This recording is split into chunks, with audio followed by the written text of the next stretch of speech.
Success হতে চান, আইনাতে দাঁড়িয়ে আপনি বলবেন আমি দোষী, ভুল আমার, ভুল আমার, ভুল আমার, ভুল আমার। দুইটা কাজ হবে।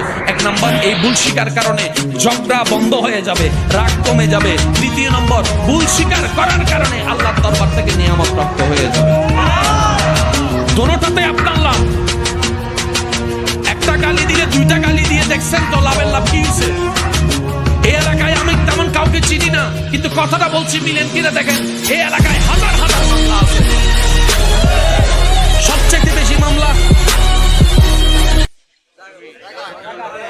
বলেন নাকি মামলা করে কার কি লাভ হয়েছে আমরা দেখেন। সময় নষ্ট, টাকা নষ্ট, জোতার তলা নষ্ট। নাকি ভুল কইছি? এই ডেট সেই ডেট, এই ডেট সেই ডেট, এই একটা জিনিস রক্ষা করতে গিয়ে আরো 10টা কাজ। একটু বলেন না, 10টা